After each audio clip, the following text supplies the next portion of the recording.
de, digamos, un modelo que pueda proteger la vida y, digamos, que sea en función de la vida. Entonces yo creo que el desafío un poco acá es cómo hacer posible lo que es necesario, que para nosotros es una agenda, digamos, de una sociedad con garante de derechos, con un modelo de financiamiento del Estado, y donde, digamos, en nuestro sistema de salud, para atacar este tipo de emergencias socioambientales, obviamente tenemos que atacar el modelo productivo y los patrones de ese modelo productivo, pero también tenemos que atacar el sistema de salud, digamos.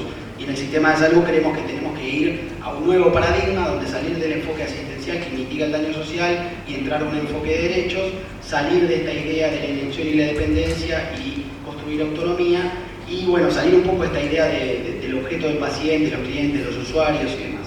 Y por último, digo, esto es un poco lo que nosotros venimos planteando en función de la agenda de cómo construir, digamos, una estrategia de calidad de vida, o, digamos, de reaprender también lo que nos plantean los pueblos originarios y demás en cuanto al buen vivir, digamos. O sea, cómo en realidad esa multiplicidad de centros, en realidad es un centro en sí mismo. Casi siempre los que venimos de salud ponemos en el centro de salud y decimos que todo se vincula a nosotros, digamos. O sea, pero que en realidad, digamos, como vemos, podríamos poner muchos centros ahí, ¿no? Podríamos poner en el centro ambiente, podríamos poner en el centro cultura, podríamos poner en el centro educación, podríamos poner en el centro la tierra, podríamos poner en el centro la justicia, podríamos poner en el centro la seguridad. Digo, hay muchos actores sociales que en nuestro país tienen distintos centros, pero que en realidad necesitamos generar y construir un centro de núcleo de derechos que pueda, como decía antes, proteger la vida, digamos. Y en ese núcleo de derechos se va, digamos, se va a vincular con todos esos centros que multiplicidad de actores y de sectores de la sociedad civil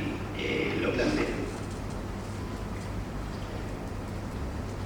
Y por último, digamos, nos parece que en esto necesariamente, digamos, no puede ser, digamos, posible sin plantear una discusión sobre el tipo de Estado que tenemos y qué es lo que necesitamos. Digo, nosotros hemos tenido avances en muchísimas medidas en los últimos años en nuestro país, pero creemos que tiene que haber tres principios fundamentales para enfrentar, digamos, estos patrones que nuestros países vienen sufriendo de los modelos productivos, destructivos, depredadores que impactan en la vida de nuestros pueblos. Uno es el protagonismo de la sociedad civil en un nuevo tiempo. El segundo lugar es el tema de la poscolonialidad en nuestros países de América Latina, digamos, cómo, digamos, producir procesos que puedan romper con la colonialidad, que tiene que ver de otras formas, pero que sigue impactando en términos de lo que decíamos de la economía. Y en tercer lugar, con un patrón que debe ser intercultural. Entonces, para nosotros esa es la cuestión, romper con el marco norte-sur, digamos, o sea, creo que hay que poner en discusión esa geopolítica. Y por último, una sola cuestión. Como saben, digamos, hace un tiempito se vienen discutiendo en los últimos años las cumbres de cambio climático, esa simbología de los cambios climáticos y demás, que, digamos, como saben también, ya Kioto está, digamos, casi sepultado. Digamos, el otro día me tocó estar en alguna reunión con los negociadores del Estado argentino que están negociando desde Cancún en adelante, digamos, lo que va a ser el supuesto nuevo protocolo y demás sobre las cumbres de cambio climático. Y, digamos, a ver, dos cuestiones. La primera cuestión es que se plantea como hipótesis dentro de los países negociadores, como saben, Estados Unidos, Japón y demás no quieren firmar nada, pero también muchos países como China, Brasil, India están en ese sentido también. Digamos, se plantea como hipótesis dentro de los propios negociadores que nuestra Tierra va a un, digamos, formato donde por lo menos va a haber un incremento entre 2 y 7 grados, digamos, o sea, en las temperaturas.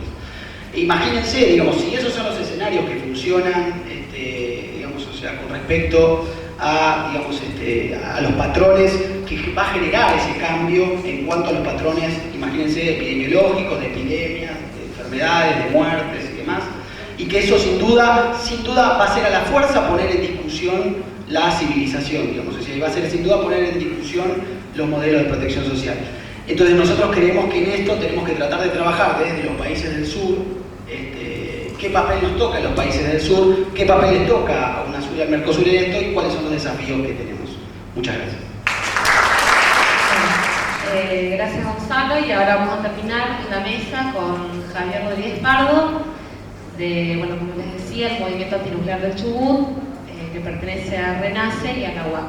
Javier nos va a hablar del modelo minero y, bueno, los impactos socioambientales de este modelo, y bueno, y también va a a pasar medio por al lado, pero vamos a hablar también del modelo nuclear. Y termina una jornada cargadísima de esta información, que en realidad es una información letal. A veces hay que empezar pensando si esto tiene respuesta. Debo comenzar explicando que mi primera relación con la minería, ya nos tienen como especialista en esto, pero mi primera experiencia fue una experiencia accidental, fue también en Chubut, fue en una mina de uranio, en los adobes centro-norte de Chubut, en la meseta chubutense. Y claro, nuestra labor, nuestra lucha era en torno al basurero nuclear de Gastre. Le comento esto anecdóticamente. Impedimos el repositorio de desechos radiactivos de alta actividad, el primero en el mundo que se iba a colocar. Esto se emparenta con lo que hoy explicaban en la mesa a la mañana los compañeros Adolfo, Carlos y Daniel, sobre todo la parte en que Daniel Berceñasi hizo hincapié en este personaje siniestro del Banco Mundial, en aquella época vicepresidente del Banco Mundial, pero que es un señor que está detrás del CFR y de los grupos estos que están en las sombras del poder del planeta en Estados Unidos, que se lo conoce con el nombre de Larry Summers, ¿verdad? Pero en el 92 él nos responde a nosotros con una serie de... Nosotros consideramos en Chubut que fue una respuesta a nosotros por impedir un basurero nuclear, concretamente. Fue una lucha de 15 años. Y la experiencia a la que yo me refiero, no ahondamos mucho en tratando de borrar del mapa o que se remedie, si se quiere, la mina de uranio, porque nuestra preocupación mayor estaba en que no se instalara ese repositorio en la Patagonia. Quiero contarles, al día de hoy, escuchen bien, no hay repositorio de desechos radiactivos de alta actividad en el mundo porque el hombre no sabe qué destino final darle a eso. Me voy a referir después brevemente. Lo de la mina de uranio es muy interesante porque el relevamiento que nosotros tomamos en la Patagonia, personalmente, hizo que muchos hacendados nos llamaran porque a las ovejas se les caía la lana. Si hay algo que yo no puedo dar, y nunca me han pescado en un renuncio los señores varones del átomo, ni ningún otro que se dicte de lo mismo, es en emplear datos inexistentes, no los tenemos. Pero sí discutimos largamente, fuimos a ver el estado en que estaba la mina, abandonada, al día de hoy está exactamente igual. Nunca se remediaron las minas en el país, estas minas de uranio. Y esto es importante tenerlo en cuenta. Lo que logramos fue que interviniera un juez que obligó a la Comisión Nacional de Energía Atómica a encerrar todo el área con un alambre perimetral que parece un alambre de gallinero para que las ovejas no transiten por ahí. Como, discúlpenme la ironía, como si de esa forma hubiéramos resuelto las colas de uranio abandonadas. Esas colas de uranio abandonadas contienen el decaimiento del uranio 238. Empleo los mismos términos de ellos para que no haya después tergiversación en los datos, pero es fácil de entender. El combustible que se usa en el reactor en la fisión es uranio 235. Y cuando yo rompo un trozo de uranio, lo que hago es, además de emitir el gas radón, que es letal, obtengo un 97% de combustible para el reactor, insisto, uranio 235. La otra parte es uranio 238. Perdón, el 3% es uranio 235, el 97 y algo por ciento, datos más, datos menos, es uranio 238. O sea que eso es lo que queda en las colas. Ese es el decaimiento. ¿Por qué decaimiento? Porque ese uranio 238 se convierte en radio 226, radón 222, torio, en una cantidad de descendientes que se lo conocen con el nombre técnico de las hijas incluso del radón. Eso queda ahí abandonado. Este hombre, como tantos otros escuchando nuestra prédica, entendieron que algo estaba pasando. Ellos dicen, el radón tiene 24 horas de vida, decae enseguida y desaparece, pero no mencionan es que esas partículas de radón con un viento de 16 kilómetros por hora viajan 1000 kilómetros antes de que decaiga a la mitad su capacidad radiactiva, y esas partículas son cancerígenas. Acabo de emplear los mismos términos, lo podría repetir hasta el hartazgo, porque esos términos no son míos, son de la Comisión Nacional de Energía Atómica. Es decir, yo traje un mapa, y tengo muchos, traje algunos cuantos, no vale la pena, tenemos muy poquitos minutos, a lo mejor en un taller se puede hacer algo al respecto. Pero ustedes ven que en ese mapa que hay ahí, que donde abunda fundamentalmente el rojo, no hace falta hacer un slide ni pasar una filmina, yo creo que con el rojo lo ven de todos lados. Esa es la concentración de aparente de uranio y torio que hay en el Aconcagua. Pero tengo de CGMAR, esto lo edita el gobierno, la Secretaría de Minería del gobierno, CGMAR. Tengo mapas de toda la cordillera. Todo lo que ustedes ven en rojo que va disminuyendo en degradé son concentraciones de uranio y torio. Yo lo que quiero decir con esto es lo siguiente. Cuando en San Juan aparece un señor expulsado por la empresa minera Barrick Gold y él denuncia e interviene el sindicato CTA, y este hombre dice que lo echan lisa y llanamente porque tiene silicosis. Lo que inmediatamente le preguntamos con otros compañeros, incluyendo un ingeniero minero, compañero nuestro que estaba en San Juan, fue qué es lo que él hacía a 4.500 metros de altura. Y maneja una máquina, una perforadora, que está completamente herméticamente cerrada. Y no te dan nada para protegerte del polvillo, usa un barbijo. ¿Y qué haces después del mediodía? Cuando te falta oxígeno, a todos los que trabajan ahí, inevitablemente, no se sabe bien, pero esto es una explicación científica, técnica, los médicos lo manejan con mucha asiduidad en la zona. Después del mediodía se empieza a perder la memoria, falta agregación de oxígeno en el cerebro, etc. Se quitan el barbijo. Compañero, le dijimos, usted no enfermó de silicosis. Usted al quitarse el barbijo se comió la tabla periódica. Es que esto es así. Lo que el mapa, en la minería, cuando hablan de explotación minera, los primeros datos que nosotros tenemos que tener en cuenta es en la etapa de exploración y de prospección. Cuando se hacen las primeras perforaciones, se hacen las explosiones, se hacen las concavidades donde se va a hacer la lixiviación y demás. Es aterrador el espectáculo que hay ahí, los caminos, las máquinas con las orugas, que son todas de gran porte, inimaginables en algunos casos. Miren, la máquina que tritura la roca para convertirla del tamaño de una pulgada, hay algunas que tienen el tamaño del obelisco. Lugares para poder licuar el hielo y los glaciares que hay ahí porque no hay agua, pues tienen más o menos, son termotanques gigantescos para convertir el hielo y la nieve en agua. Es decir, todo lo que hay ahí en este tipo de minería es faraónico. Entonces yo tendría que empezar por describir de qué estamos hablando. Si esto es posible, si esto cuando nos preguntan, señor, pero usted es fatalista, tiene que haber una minería que se pueda hacer. Acá viene la historia. El hombre consumió todos los minerales y no hay más en el planeta. Yo digo esto y lo digo en todas las facultades, incluso en la ingeniería, lo hemos hecho en la UTN, a punto de recibirse ingenieros mineros. Parece ser que hay textos que se estudian en el norte, en Estados Unidos, Canadá, en Europa, y que no pasan por las universidades argentinas, en esta especialidad al menos, porque ignoran mayormente lo que estamos diciendo. Hace 100 años se obtenía cobre 5% de ley mineral. Cuando digo esto, abren los ojos como el 2 de oro. Hoy es inferior al 0,4.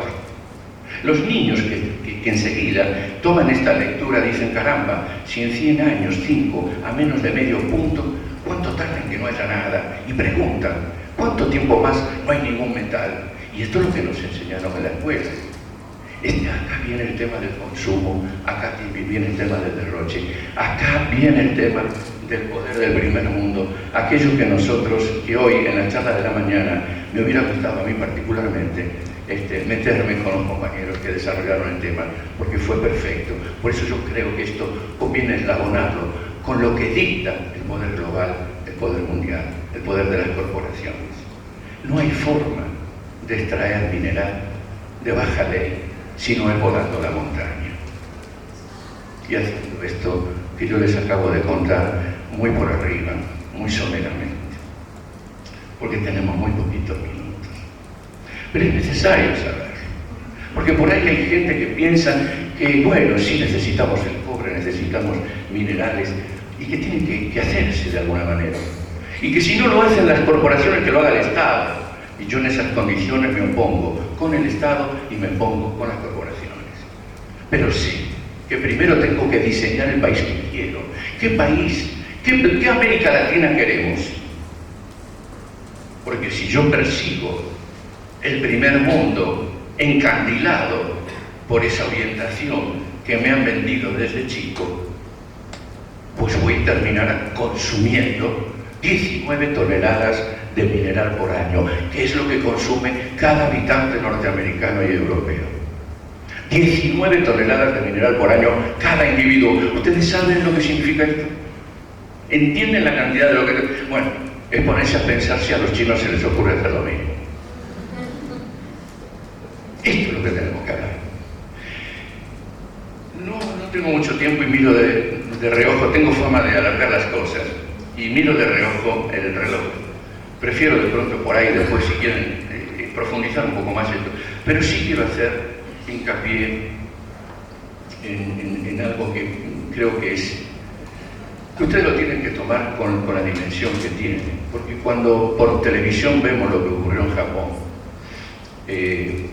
y hemos llevado tantos años, la primera pregunta, bueno, las llamadas telefónicas que hemos tenido, todas rondaban lo mismo. Algunos decían, caramba, pensar que ustedes tenían razón cuando hace tantos años. Miren, en el año 63, 64 y 65, con mi amigo Miguel Grimberg, repartíamos una revista Eco Contemporánea. Un artículo de fondo era el teólogo francés Teilhard de Chardin, que fue invitado a Berkeley, California, y vio a través de un visor cómo se rompía un ciclotrón. El hombre tiene ese afán de investigación.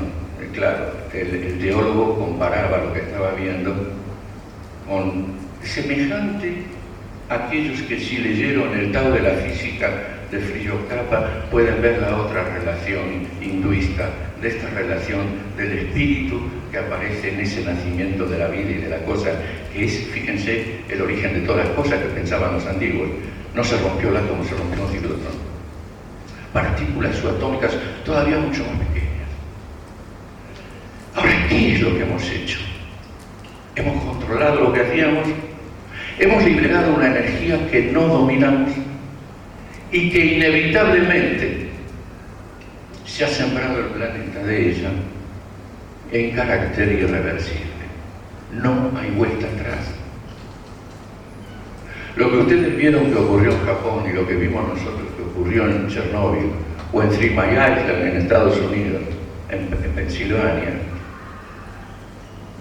es lo que ocurre todos los días en una central nuclear. Lo que más me ayudó a mí en la lucha, a nosotros en la lucha en Chubut, fueron los documentos de médicos. Y yo estoy en una facultad de medicina, y de eso quería tomarme mucho tiempo. Porque en el año 72, el doctor Sterglas y otros médicos descubrieron la relación que había entre niños que enfermaban a 50 millas alrededor de una central nuclear que no había denunciado fuga radioactiva alguna. Se investigó 11 de las 12 centrales norteamericanas de energía nucleoeléctrica. La Comisión de Energía Atómica le manda a 2 especialistas a estos médicos, un grupo de médicos, y le manda a 2 cerebros que nadie puede dudar de ellos, el doctor Goffman y el doctor Tampling. Si hay algo que nos ayudó en la lucha, fueron los trabajos del doctor Goffman. Había descubierto el uranio 233, que si nadie se podía sospechar de un hombre que trabajó años en la Comisión de Energía Atómica, investigó las cifras y dijo que las cifras eran correctas. La Comisión de Energía Atómica le prohibió a los médicos, a Tamplin y a él, a Goldman, le prohibió que las cifras tomaran estado público, pero primó en ellos eso que a veces yo pienso que primó el juramento hipocrático y las cifras salieron al aire. Los expulsaron de la Comisión de Energía Atómica y escribieron un libro muy interesante que yo lo recomiendo siempre por donde voy. En algunos casos creo que se puede llegar a conseguir por internet con relativa facilidad, que es El poder envenenado, que así se llama.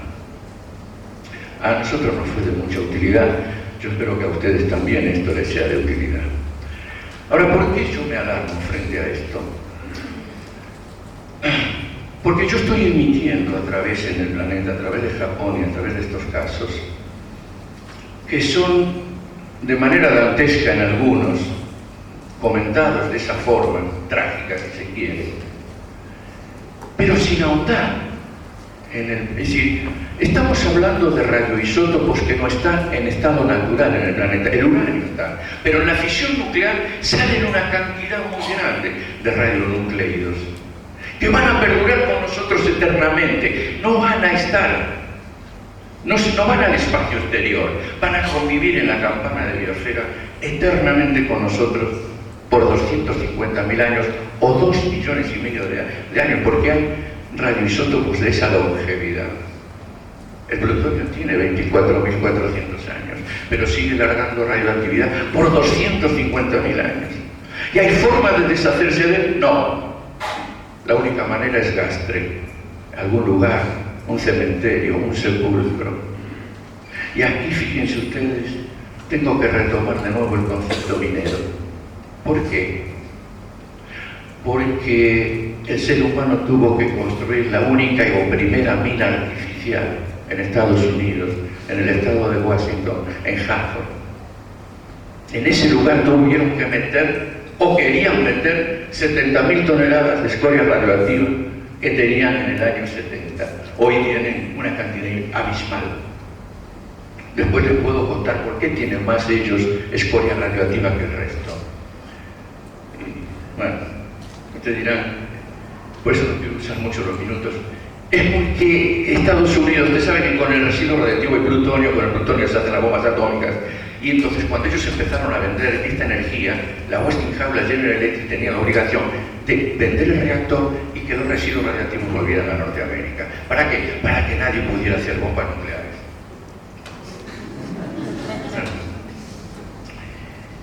Esto, voy a terminar, me das 5 minutos.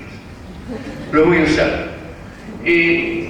Yo quería que ustedes tuvieran idea en el país en que estamos. Fíjense, esto lo publiqué hace años. El escrito es del 80 y algo, pero después lo publicamos en La Patagonia, ¿no? Que es un librito que los chicos de Chubut nos pedían que hiciéramos para la facultad y para los colegios, sobre la epopeya de Gastre, cómo impedimos el basurero nuclear. Y tuve la obligación de poner algo que para mí es alarmante y que creo que es conveniente que lo tengamos en cuenta aquí, en esta facultad. Se suele ignorar, en un estudio, fíjense, conjunto de un doctor, reconocido experto internacional en cáncer de pulmón, y el doctor Hassen anunciaron que 60 de las 70 personas con diagnóstico de cáncer de pulmón en el hospital de Simprok en 1980 eran mineros del uranio. Esto escandalizó, ¿por qué? Porque los mineros del uranio en esas localidades eran indios navajos mayormente, y entre la colectividad navaja no se conocía el cáncer. Todos los que trabajaron en las minas de uranio contrajeron cáncer. Esto produjo un escándalo en Estados Unidos, dentro de la comunidad científica.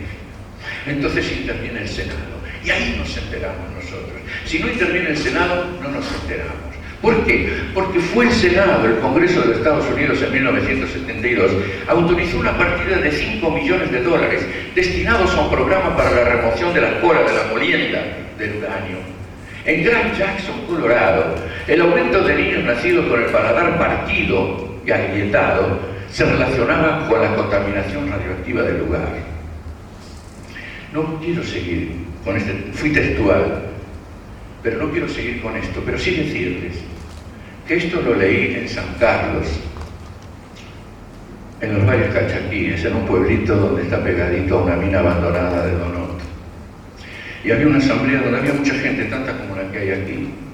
Se formó una asamblea que quedó constituida. Cuando yo terminé de leer esto, las manos se levantaban por... Conozco 3 casos, me decía una mujer, conozco 4, conozco 2.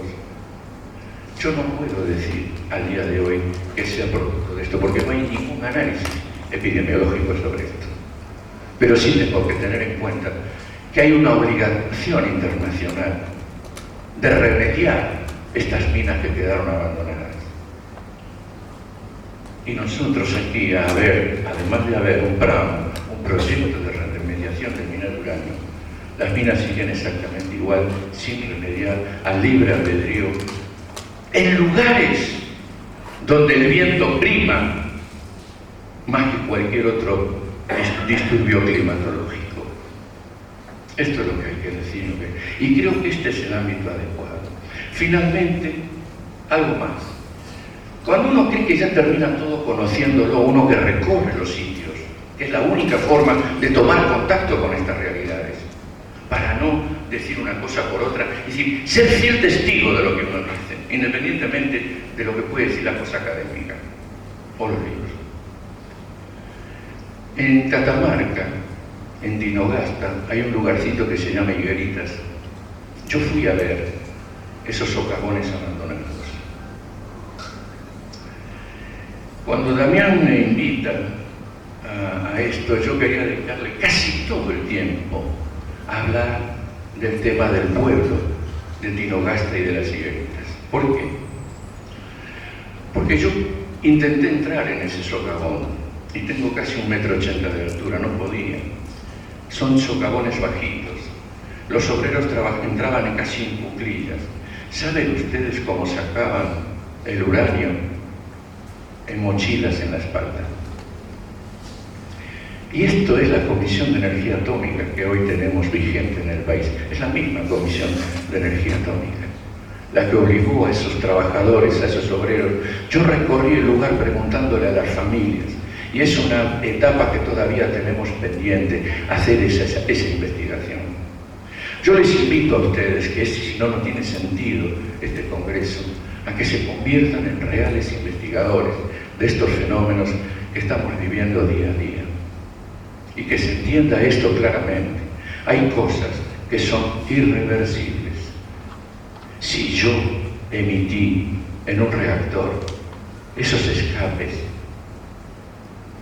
que van a estar conmigo por 250.000 años, o un gas como el xenón, el que en Chernobyl, ese humo que hablaban de la explosión del hidrógeno, llevaba también el xenón. ¿Saben cuánto tiempo de vida tiene el xenón entre nosotros? 600 años. No se diluye con el agua, no va al espacio exterior, rotará con los vientos y dará tantas vueltas a la corteza terrestre como la naturaleza lo diga. Muchas gracias. Muchísimas gracias, Javier. Por no traer y mostrarte que Benito que siempre me mata. Bueno, hasta las 5:30 tenemos tiempo de poder compartir este espacio, así que queda abierto el micrófono para el que quiera hacerle preguntas.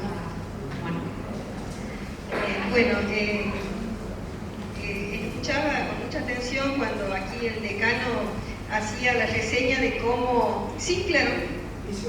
Vicedecano, perdón. Compañero hacía la reseña de cómo entró la soja en el país, la resolución de Solá, junto con la ley de educación, y me acordaba que había otros procesos concomitantes que tuvieron lugar en esta Argentina en la época de oro del neoliberalismo más cruel, y que tuvieron como finalidad realizar un proceso de validación de la introducción de la soja en la alimentación, y me acordaba precisamente de que